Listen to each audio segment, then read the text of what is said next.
Hello everyone. Right, now, as a follow-up to Project Milo and the disaster that car befell not over a week ago now, the owner's been frantically trying to get another car. A lot of people said get another 45. I recommended another 45. You could get one for dirt cheap, but you could also look at other Rovers. And the owner found this precise car this evening with a bit of help from myself. I can honestly say that whatever has been said before about the fact that basically it would cost over a grand, to get Project Milo back onto square one before we've dealt with bumpers and cosmetics. Honestly. And we've just gone out and bought a very nice car for £1,000, and in a very sad way, but a very fantastic way for the owner, has vindicated that decision. A sad Project Milo, and yeah, she's going to be going very, very soon. And right next to her, we have this beauty, a Rover 25 2004 Impression S3. So the last impression, exactly like Milo, it's an Impression S3 with the Petron module. Ugh, some people might say that. In this rather fetching colour. I don't know what colour it is. It's like an aqua colour, but my God, this is a bargain. Unbelievable. We've just bought this for £1,000. It's a 3-door 1.4K series in an unbelievable condition. And I'll tell you now, this car has only done, I think, 26,000 miles. The first owner owned it up to a few years ago, and then another family member took the car on in order to drive to university the last 4 years and put about 20,000 miles on. The car having only done about 7,000 to 8,000 miles in the first, will you work it out? Yeah, in the first 17 odd years of the car's life. The car has all the toys. Well, to be fair, we haven't got air conditioning or any that gizmos, but we have a fully electric sunroof that works absolutely perfectly. And I tell you what, this car works an absolute treat. The check strap is a bit lazy. We've got electric windows at the front with cloth seats as you get, but my God, the desirable, I think, are way more desirable and good looking three door. The 5 doors are okay, but I prefer the 3-door. They look so good on these. They look good on the original Rover R3s when they first came out. And my God, I tell you what, it's actually the room in here, it's nice. Look at the headlining. There's no saggy headlining. There's no sign of water ingress around the sunroof. Works perfectly fine. Oh my God, I was going to open that, but we're due a bit of a rainstorm soon, so I'm going to get on with this. But this is an absolute stonker of a car. It's got full sales history. We've got original bills and documents and receipts for any work completed. Just bring you in here. Oh my goodness me. Yes, this is really, really nice and really comfortable. We have a Ford IB5 gearbox because obviously this is a later one, and do you know what? These gearboxes are really, really good. Ford gearboxes used in the Focus and Fiesta. I'm very familiar with this gearbox. The gear change is a nice cable. It's very responsive. We've got a cassette radio that still works-ish. As I say, we've got all the mod cons. Everything works. I'm going to be very brief when I say this, but I'm just going to start the car now because it has started to just about rain. And it starts on the button. It holds its temperature. We have no leaks. It's just unbelievable. What I'm going to do now is get out the car and open up the bonnet. Right, handy. Look at this. What a wonderful, wonderful little engine. We've got nice coolant. We've got some sort of battery cut-off that's been fitted. Save the battery. We've got a bit of an alternator grumbling, but that's okay, because I think the one off Milo could actually fit. But it works. It's got a heat shield that isn't broken. It's so dry, it's untrue. There's no leaks. Look at the gearbox. There's no leaks anywhere. No rocker cover leaks. My God.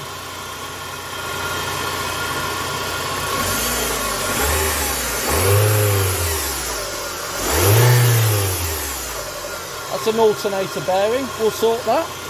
But look, it's so dry. That is absolutely stonking. There's nothing, there's no rust, there's nothing. Everything works in here. Fuel filter's been changed as well. This has been serviced a lot.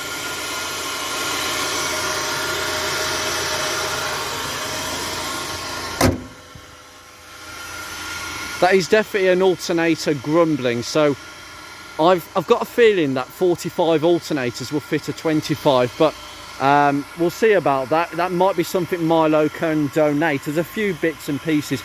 Got no fog lights.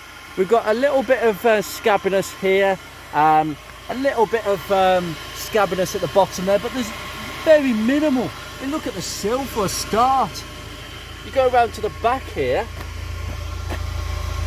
It's just started to go a little bit. I'll sort that out. It's actually not rotten. It looks worse than what it is. But it's absolutely, oh my goodness me. There's just nothing. There's nothing around here. And then we come around to the back here. We can see that, well, if I show you underneath, we've had a new back box. I think we've had a new middle box. The beam is absolutely untouched. There's nothing at the back. The odd bit of, this is the only scuff I can find on the car. This is ridiculous. Again, the same on the other side. Just, I'll treat that before it gets worse. We'll sort that out. The only thing I will tell you that doesn't work on this car is the rear wash wipe. We're not getting no water, so I have to have a look at the pipes. So I have to work out where the pipes are. I'm assuming they go under the floor as opposed to on the ceiling. This is just ridiculous. I've looked in the boot. There's no leaks in the boot. Usually they leak behind the rear lights. Nothing. I'm not a huge fan of 25s. I've said that before. I prefer 45s. But my God, this is, if you want a 25, this is really shouted to me. Like, this is a nice car. Driving position's really nice as well. I mean, everything works. Everything works, from headlight adjustment to the sunroof, which I'll just get open. Look at that. Tilt it, bring it back a little bit. You know, it's just absolutely brilliant. Absolutely brilliant. Oh, it's just absolutely stunning. The owner's got a bargain of a car here. I mean, the owners seemed extremely genuine, and they were very, they explained the low mileage straight away. And as you know, I've bought Project Ruby, a car that was in a garage for many years for a very honest reason. Even the badge looks, that's just not even tarnished. It's actually extremely shiny. They usually go really badly tarnished. Now, it's a Petron system. We have an intermittent wiper, which absolutely works. We have a horn. That works. We've got a few things that, I say, rear fog light, hazards, rear heated screen, everything works. There's nothing that doesn't work. We've got to sort out the electric window because, again, it's a bit reluctant to come down. So we'll sort the mechanism out. It's gone a bit dirty. They all go like that. But there really isn't much to say, guys, apart from this is what £1,000 gets you. Look, I mean, you've got that as well. You've got a little Rover stick. I'll show you that on the outside, but it's holding temperature so nicely. Now, at 26,000 miles, I don't think the head gasket's ever been changed. I don't think it has. So it's on the original head gasket. You could see that as a good or bad thing. but if it needs to be done, it will be done. But this car is going to have a timing belt and water pump change that Milo was due to have, but since the parts are completely applicable for this engine, we will swap a few things over, and it's good to be safe and it's good practice to do so. So that part, that's already been paid for. I've already been paid to do that. Look at that. Rover service. This wing has been changed. It's in much better condition than the rest. There was a dent in it and it's been changed. I don't know whether it was actually resprayed. I didn't ask the owner, the last owner, but even the headlights, look at the headlights. Utterly ridiculous. This car's done around 20,000 miles in the last few years of reliable motoring, no problems. There's no unpredictability about that, and it kind of shows that the owner was kind of, you know, that the owner's made the right decision. This car will probably need a few bits and pieces, but I can't really see much wrong. Project Milo, on the other hand, will give a few bits to the Rover 45 community. There's a few bits that we'll use for this, including potentially the alternator, but I've got a feeling that they won't fit from 45s. If you could let me know in the comments whether a 45 alternator is applicable for 25, let me know. I can't remember off the top of my head. I'll go and have a look in a second. But overall, all the lights work, the wipers have been changed. I'm trying to find bits and pieces that are wrong with this, and I can't. That's a steal. I'm actually quite jealous. To be fair, if it was an automatic version, I'd probably be making a counter offer. I'd have probably bought it for myself, to be honest. That's just, even the wheels. Look at the wheels. There's no scuffing on that one. I mean, this one's got a little bit, as you can imagine, a little bit of curbing, a little bit of corrosion there, but nothing else. I mean, the underside, I'll just show you. I don't know how good the, look at that. Look how clean that sump is. That's how Beatrix looks now, after I'd cleaned her through tens of years of rocker cover leaks. Oh, you know what? This car's going to save me a lot of hassle. A lot of hassle. And this really, I mean, I've just locked the car as well, and it locks perfectly fine. This is the spare, by the way. We've got the buttons that are broken, but we've got another key. Spares, honestly. This car has got just as many plus points as Beatrix had, probably way more plus points than Beatrix. And it just goes to show that you can buy one of these for stupid money. And I think it was a genuine reason that they just wanted to move the car on. I don't think there's anything wrong with this car whatsoever, which is just such a rarity, because people generally only sell cars when there's issues.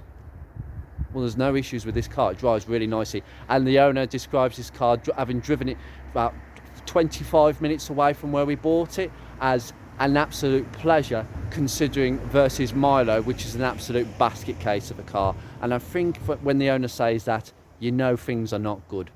So in terms of this car, it's proven, sadly, that Rovers are still desirable. In some respects, they are very desirable to keep like this. They actually, it's been proven now that Rovers, well, quite frankly, you could ditch a crap one and get a good one for less, which is really sad. And that's why I'm afraid, like many Rovers that are unfortunately still with us, Milo is going to go, and many others are going to go, unless people start knocking themselves on the head and asking more. I've got a feeling that the previous owners might be watching this. If you're watching this, thank you for selling my friend this lovely car. I'm glad we came at the right time. This is worth way more than £1,000. Now I've looked at it on this driveway. Unbelievable. Anyway, I'm going to leave this here. In terms of Project Milo, I'll go over to Project Milo now. Wow, Project Milo is no more. The car is, well, we can move this car. We're going to move this car with the gearbox screwing itself in the process. We're going to bring this car here. I think Vicky is a good name. What do you think? Vicky, VK? No, you don't like. I thought Victor. Victor? Milo Junior. Milo Junior. I think VK. We need to have a think about that. I'll leave that with the owner. VK. Think about it. Vampire Killer is not acceptable. It's not acceptable. But yeah, for those of you who want to ask, this car is going to be stripped of some usable spares. We are not going to be advertising this on Facebook. It is going to be purely down to a few people that want to come and take things off. And then I think the owner will generically offer it out as a whole. But for now, I've got nothing really more to add. But I'm not going to act as a middleman, by the way. Do not send me messages saying you want parts of this, because I've already arranged for quite a few of these parts to be taken by myself. Some are going to be transferred to the new car, especially bits on the K series or spare bits. And the car will be advertised for braking at the appropriate time. But from all of us, Milo, and whatever this new gem of a car is called, you take care, guys. I shall see you very soon.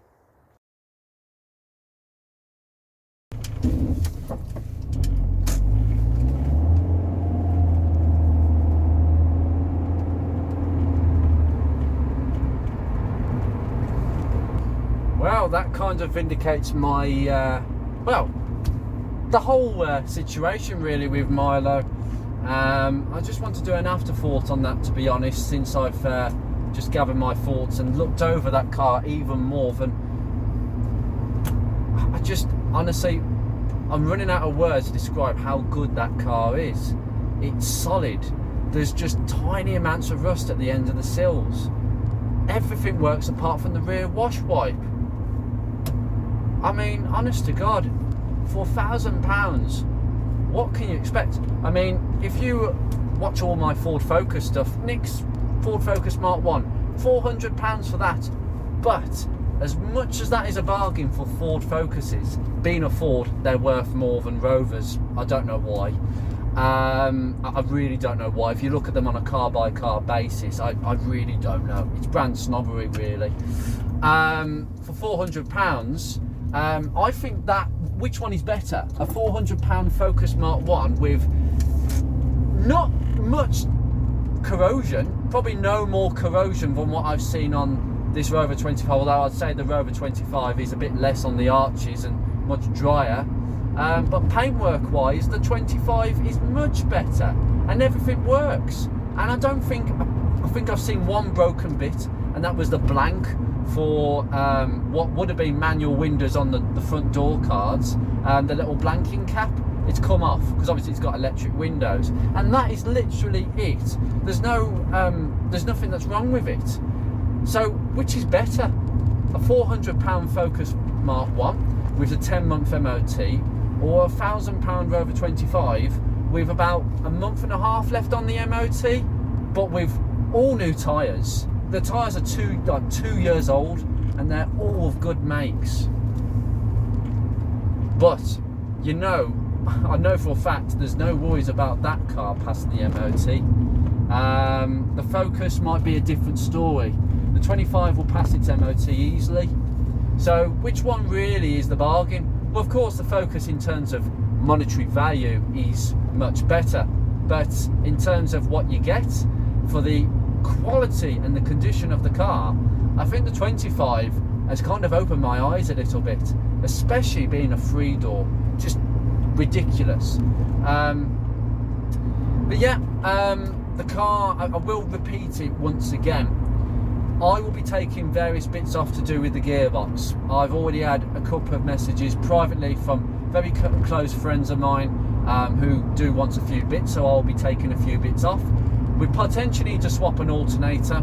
We need a few bits and pieces that the owner would like to keep as spares for the 25, because there was a lot of interchangeable parts between the two cars, believe it or not, and I'll probably be showing that more often in another episode. But I will be doing a bit of work off camera. I'm not going to be doing too much on camera, basically because time is against us. The car really needs to be moved from where it is. It can't really stay there too long, but the owner's not, you know, in a rush to get rid of stuff and undersell stuff. Bits are going to go to other Rover 45s for Rover 45 owners that want them, but that will be further down the line. But for now, I'll be taking what I need off for a few very close friends of mine, which I think I deserve, and the owner's given me first dips. I think I should have that prerogative. And then when I've finished with what I need, the rest will basically be sold, and that's the main thing really. It will be advertised via the owner, not me, because I'm just not in a position to act as a marketing person, because I know how time consuming selling car parts are, and I'm really not in that position to do so. I think you can understand where I've come from a little bit there. I'm just going to enjoy the CVT once again. The owner has gone to the dark side of manuals. Be interesting to actually drive that car. There we go. Bit of wheel slip there. Honestly, I think of all the cars to own, I think Rover 45s, you probably get more for your money. I would say the equivalent 45 would probably fetch about 1200, 1300 in the same sort of condition. But then again, 25s in certain conditions seem to be more expensive. And I'll say it again, there's no way that was £1,000, that car. As soon as I saw the car on the driveway, there was no haggling, there was nothing, there was no messing around. For 26,000 miles, I don't think the owner will ever get anywhere near buying another Rover at that mileage, at that price point. There's just some things that you cannot haggle on, and I make a mission to haggle on cars when I buy them. Anyway, you take care guys, I will see you very soon.